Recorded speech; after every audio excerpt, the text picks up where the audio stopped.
Gbádébọ̀ Osmond jáde láyé.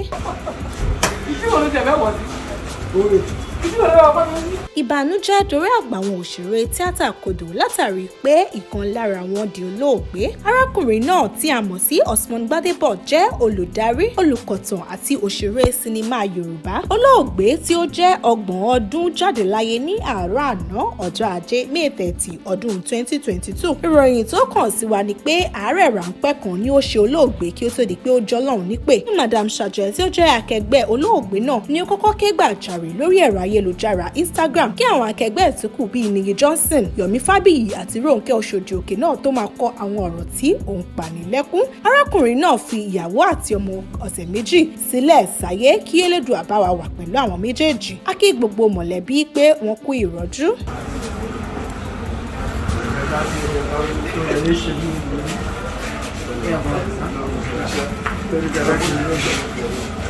Tijiman.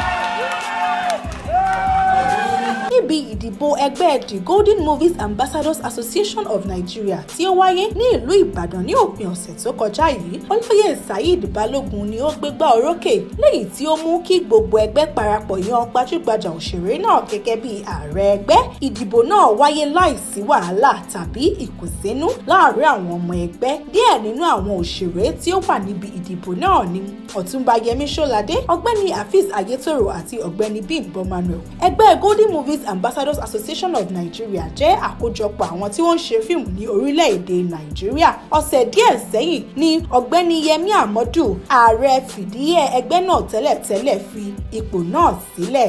Elections, and it's been awesome. It's gone wonderfully well. Everything is rounding up successfully as predicted, as envisaged. So, on my honor, I want to congratulate the President and his team, Ambassador Saheed Balogun. We are going to charge you, we are going to stand on your neck so that you can deliver on these promises. Yeah, the very best. We are not settling for the very best because that is what we represent. We represent quality, we represent precision, we represent all that is good about filmmaking because this is the body of filmmakers. And then, you know the meaning of an ambassador? The eyes of the brand. So we should, as the frontiers, to make everything that we consider not working very well in the field of filmmaking work for us in TJMA. So this is all we are about. So watch out for TJMA. We are coming to your doorstep very soon. We want to spread around the country so that it will be the only professional body truly that has the geographical spread. We want to have all Nigerian filmmakers in this professional body. My name is Ambassador Akinola Yemi Olufenasholade, a very viable, strong member, committed, loyal, faithful, sincere, consummate actor, a member of TGMA. We are unmatchable.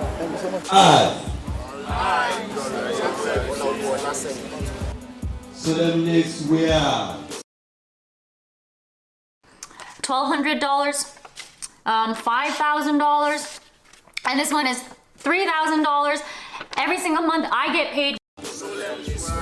That with respect to the Constitution of the TGMA,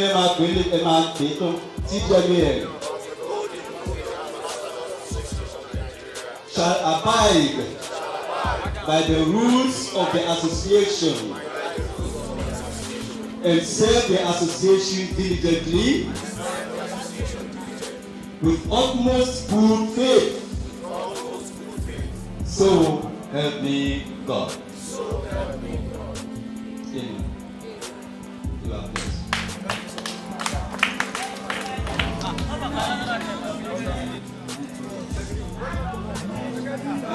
Agbára ti lọ wọ ibà yìí o, pẹ̀lẹ́pẹ̀lẹ́ yìí o. Àwa ti fi yín ní Ọlọ́run lọ́wọ́ báyìí o, pẹ̀lẹ́pẹ̀lẹ́ yìí o. So, hello, attention please. Hello sir, attention please, please let us listen. the whole house is handing over the responsibility of taking care of the vacant offices to the new executive. And thank you very much, everybody. Today is a special day. We've all come a long way. The association is more than 8 years. All people have worked so well. But before I go into start saying anything, everybody here, I would like you to stand up. Please, sir, except the DG, everybody stand up. I want you to clap for one special person. It takes a lion to have a lion heart. It takes a strong man to have a strong heart. And this man, any day, anytime, any minute, he knows what he's doing and not to make my talk that dirty. He gave it all he has to make it happen. He has a vision, he has a mission, he knows the road. Ladies and gentlemen, somebody told me I'm going to compete with you. If I listen outside, I can skill you, feel your touch, I will step down. Don't say it is not possible. This convention, we are going to do it. Ladies and gentlemen, can you put your hands? We made it happen. Can you clap for it?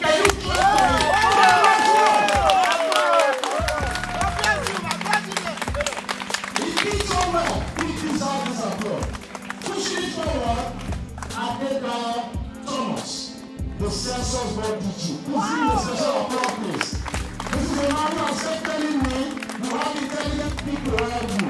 I cannot imagine Saka is a lecturer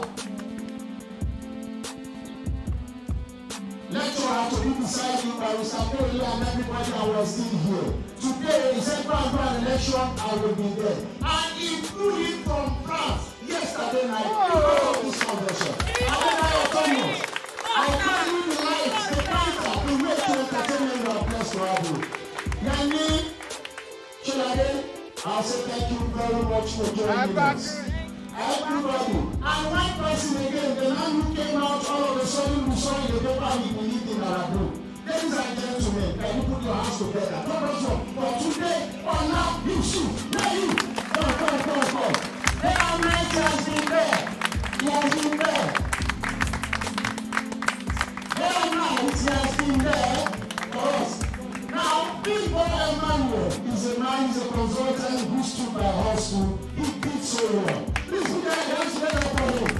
Again, ladies and gentlemen, all the electoral committee who stand there at night, Odumile, Alaji, Isiru, thank you, please come and let's clap for them.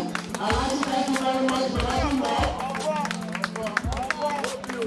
And one man, my father of all time, SAL, for the past executive, I say thank you. And now to our sponsors. Oh, let me go to the fifth committee. All of you well done. Olope, Pega, Adebayo, Rezi. Thank you so much. The man I knew no. Thank you very much. Olope, Secret Space, everybody. Samuel children see me, my brother are not doing anything. It's in the thank you very much. And again, I will say thank you to our sponsors. Mini, thank you for giving us products. Mini, thank you very much. We give it to these people again, my tobacco people. I will say thank you very much. Vicky, thank you very much. Thomas, and special thank you to Highland Homes and Property, the man who gave us cash. Can you please show up Highland Homes and Property? You provided the code and said we can go on. He has the result. Thank you very much. And leaders, thank you. Ondo, thank you. Ladies and gentlemen, there is a woman on your show, thank you. Ada outside. Ada, can you please come? No. My example to Nigeria. He said, come, it is, I know, come.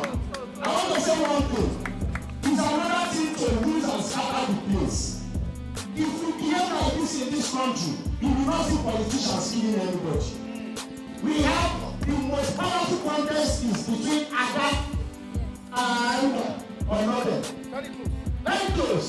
And after she won, she went back there and came back. We asked her, do you want an office? She said no. Go back to the house. Tell everybody, don't try to please me here. Let me think. Let us give the whole people to think. And then I am a leader in the making. This is a spiritual body we never forget. Thank you very much.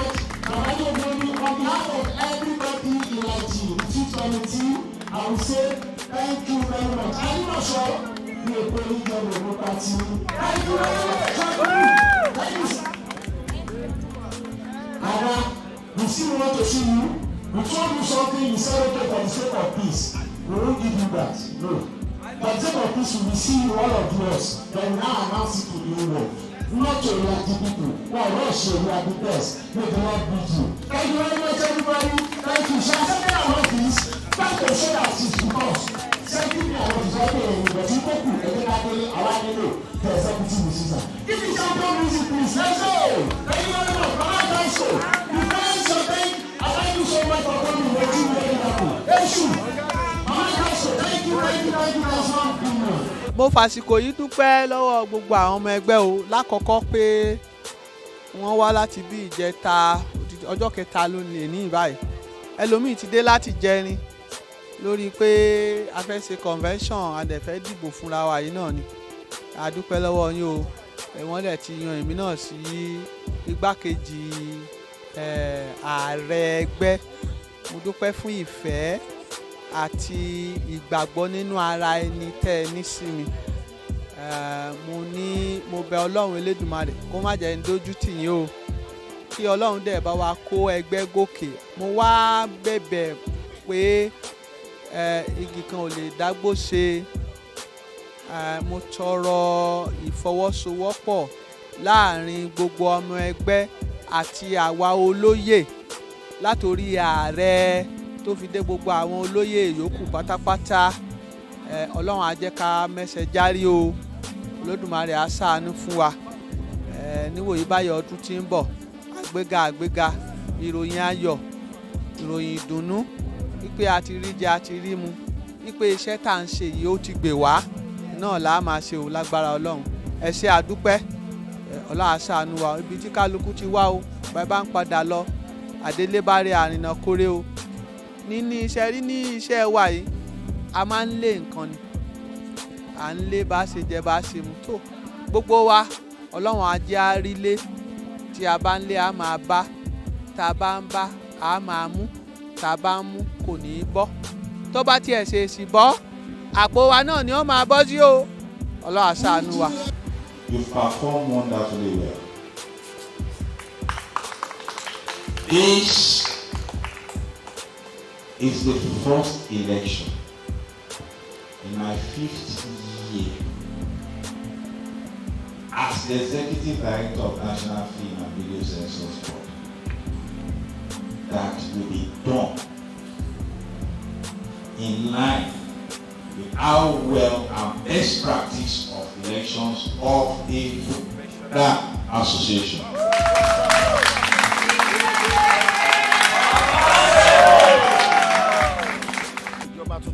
A máa rí nǹkan ọ̀tun tó ṣẹlẹ̀ àwọn bàbá wa tó ti ń ṣe tẹ́lẹ̀ wọ́n kọ̀ntínú àwọn ń ṣe rival group abẹ́nìkan ṣọ̀tá kó lè dá láwà fún ìkan náà ní gbogbo wa àmọ́ ibi táwọn náà gbede ibi tó túkù táwọn àgbààgbà ń rò àwọn ọmọ tó ń bọ̀ lẹ́yìn wa àgbèdè bẹ̀ láyọ̀ nǹkan ọ̀tun ni kán máa retí TGMAAN tá a bá máa fi rọ́dún márùn sí kó ju gbogbo ẹgbẹ́ lọ ní kó bá àwọn ẹgbẹ́ tó tóbi jù lágbàáyé kó bá àwọn dọ́gba torí pé yìnyín kẹ́ni ó ṣèmí àjọ fẹ́ díje ó sapásapá ó dẹ̀ wò ó olódà mo gbà fọlọ́run mo kì í ṣe pọ́lẹ̀ ni ó dúró déédéé ó kàn wò pé kódà ó lè wọ́ ṣe jẹ́ kárí ṣùgbọ́n mo gbà torí pé wọ́n ti fẹ́ máa mú kọjá bó ṣe yẹ ó ń wá ẹ̀rọ ni ó dẹ̀ rí ẹ̀rọ fún lù ẹlòmíì tó bá rí pé wọ́n mú kọjá bó ṣe yẹ yẹn gangan ni ó wà á gapá ìgbà yẹn lòun wá ní má dá wọn lóhùn alẹ́ àná ó sọ èní ó dẹ̀ sọ fún gbogbo wa pé mo gbà sọ ẹjẹ́ á dúpẹ́ fọlọ́run.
ẹni tó bá béèrè ọ̀rọ̀ ó fẹ́ ìdí ẹ̀ láti gbọ́ ni. Tá bá ń sọ̀rọ̀ nípa ẹgbẹ́ òṣèré lórílẹ̀‐èdè Nàìjíríà, pàápàá ní àwa tí a jẹ́ pé èdè abínibí là ń sọ yìí, ANTP ni bàbá tó bí gbogbo wa pátápátá látòkè délẹ̀. Tẹ́nìkan bá dẹ̀ ń jẹ́ orúkọ kan léni tẹ́ ẹ mọ̀ pẹ̀lú orúkọ yẹn, ó ti ń jẹ́ láti inú ẹgbẹ́ ANTP ni. Àfẹni tó bá kàn fẹ́ purọ́ tàbí tó fẹ́ dalẹ̀, ANTP ni bàbá. Ṣùgbọ́n ńgbà tó tó àkókò kan, ẹgbẹ́ yẹn bímọ, torí mi ò kí ń sọ pé ó pín, màá sọ pé ó bímọ.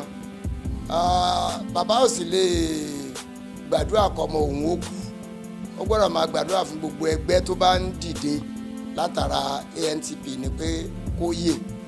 Ṣùgbọ́n ẹgbẹ́ tó bá dìde náà tó bá ronú pé kí ANTP ó kú, ọmọ àlè ló náà, torí pé èèyàn ò lè gbèrò pé kí bàbá òun ó kú. ANTP gbọ́dọ̀ máa bẹ títí láéláé, káwọn ẹgbẹ́ tó dìde látara ẹ̀ náà kó sì máa àjíǹde ara tiwọn náà kó máa jẹ́. Kí ni ìdí tí mo fi wá débi tẹ́ béèrè yẹn ni wípé èmi wà nínú ANTP dáadáa.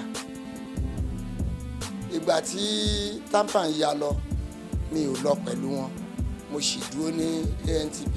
Mo fẹ́ lè fi gbogbo ẹnu sọ wípé mo jẹ́ ìkan lára àwọn òpó tó mú kí ANTP dúró lẹ́yìn tí ẹgbẹ́ yẹn ya.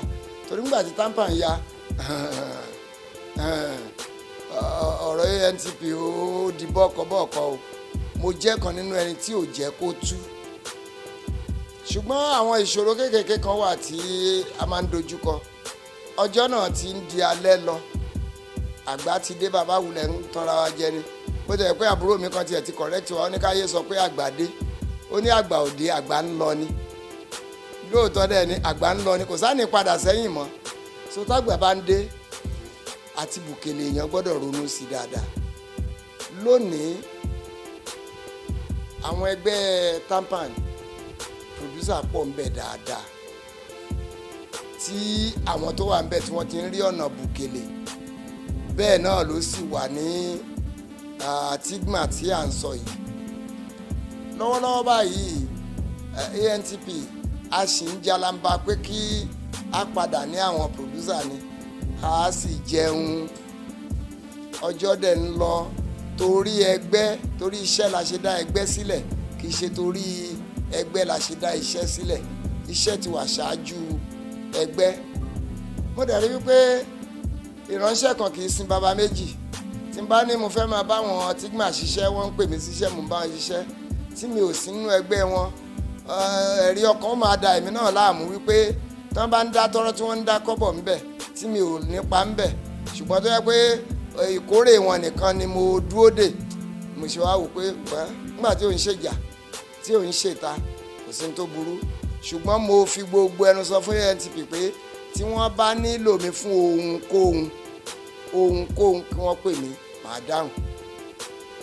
Mo sọ fún wọn lọ́yọ̀ọ́ state tó jẹ́ state tèmi gangan tí mo ti ń ṣiṣẹ́ wípé ohunkóhun tó bá fẹ́ gbà lọ́dọ̀ mi kí wọ́n rí mi, tó bá jẹ́ pé ó wà ní ìkáwọ́ ni mi, wọ́n á gbà. Ṣùgbọ́n lọ́wọ́lọ́wọ́ báyìí mo ti wà ní TIGMA, torí pé ẹyẹlé ò ní bónlé jẹ, kó bónlé mu kó dọjọ́ ọkú kó yẹrí. Ìdí nìyẹn tí mo fi dé inú ẹgbẹ́.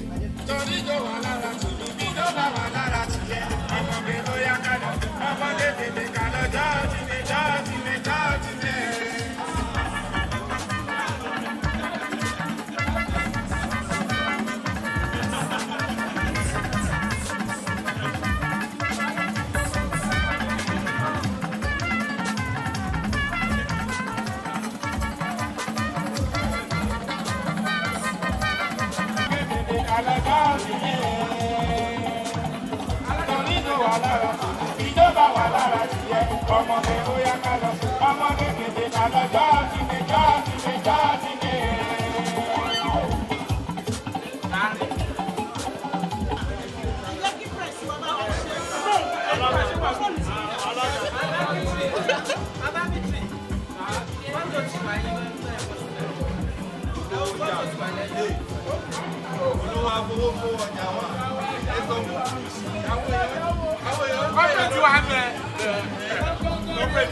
Plan tí mo fẹ́ ṣe fún ẹ, tí mo ní fẹ́ gbé yìí ni pé mo fẹ́ gbé ẹgbẹ́ yìí lọ sí the next level socially. A mọ̀ pé gẹ́gẹ́ bí àwọn oní tíátà iṣẹ́ wa nìkan la máa ń ṣe, social life wa a really gbé, and mo fẹ́ lo ipò mi láti fi lè fa income or mú income wá fún ẹgbẹ́ náà, because we know that we are also going to generate funds with social activities. Àwọn nǹkan pọ̀ tá a máa ṣe lágbára Ọlọ́run.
Àkọ́kọ́ irú nǹkan báyìí kọ́ leléyìí a ti ṣe rí ní underground, a ti ṣe ń gbà tó yẹ pé àwọn èèyàn ti ẹ̀ believe nínú wa, a ti ṣe ń gbà tó yẹ pé àwọn afárá gan a believe nínú ara wa, ṣùgbọ́n a dúpẹ́ lọ́dọ̀ Ọlọ́run wípé eléyìí tá a ṣe ní 2022 yìí ó yàtọ̀ sí eléyìí tá a ṣe ní 2014 2015 tí a ti ṣe sẹ́yìn.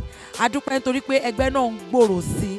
Inú tèmi tún wá dùn personally nítorí pé ọ̀pọ̀ òjò ló ti rọ̀ nínú ẹgbẹ́ yìí tí ilẹ̀ ti fi mu, ṣùgbọ́n a dúpẹ́ lọ́dọ̀ Ọlọ́run ń ṣe àlékún ọmọ ẹgbẹ́, ó tún wá ka àwọn èèyàn gidi, ó tún ka ọmọ ẹgbẹ́ yìí, ó tún ṣe é ṣe fún èmi náà.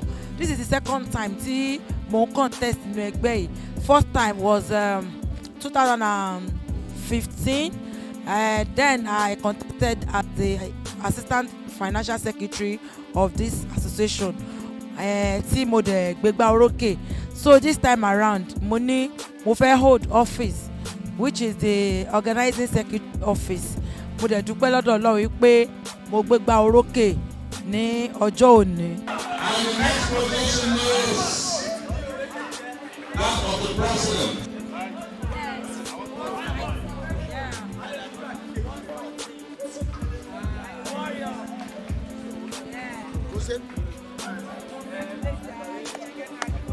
Now, hello, get seated please. 3, 4, 5, 6, 7, 8, 9, 10, 11, 12, 13, 14, 15, 16, 17, 18, 19, 20, 21, 22, 23, 24, 25, 26, 27, 28, 29, 30, 31, 32, 33, 34, 35, 36, 37, 38, 39, 40, 41, 42, 43, 44. Voile.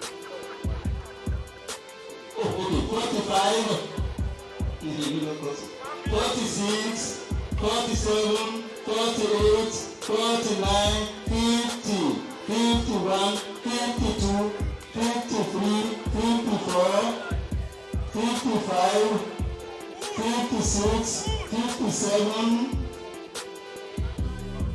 58, 59, 60, 61, 62, 63, 64, 65, 66, 67, 68, 69, 70, 71, 72, 73, 74, 75, 76, 77, 78, 79, 80.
Túndé Ọlá Yusuf lórúkọ mi. Èní adi ìbò ẹgbẹ́ TGMAN ẹgbẹ́ wa tí èmi jẹ́ kan lára àwọn electoral tó ṣètò ìdìbò tó lọ ní ìrọwọ́rọsẹ̀.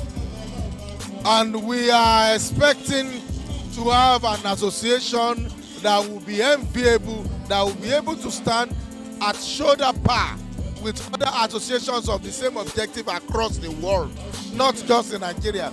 We have a very big vision that in the next 1 or 2 years of this new executive, the world will know that TGMAN is really doing something. Àdúgbò ìfọlọ́dọ̀ Ọlọ́run wípé a ti ṣe ètò ìbò yìí ní ìrọwọ́ ìrọsẹ̀ tí ó dẹ̀ dá sí oníkálukú lójú wípé kò ní mágòmágónú.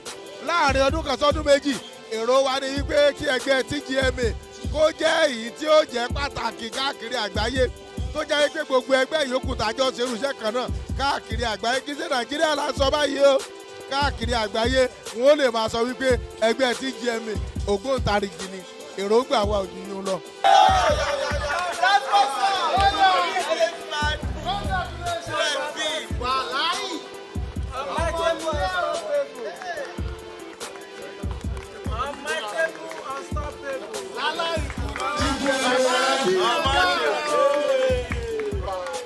Ẹ̀jẹ̀ ká jókòó.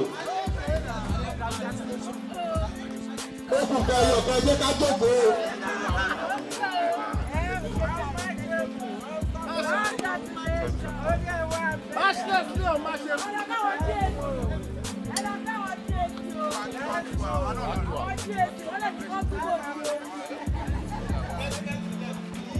President-elect, your speech.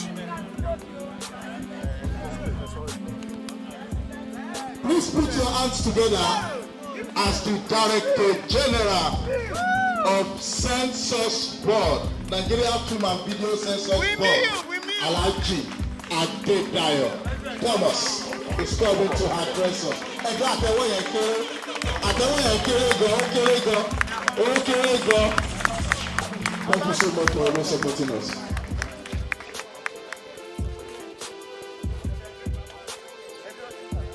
Well, I must say in the first place, it's not my new career. I'm proud of you.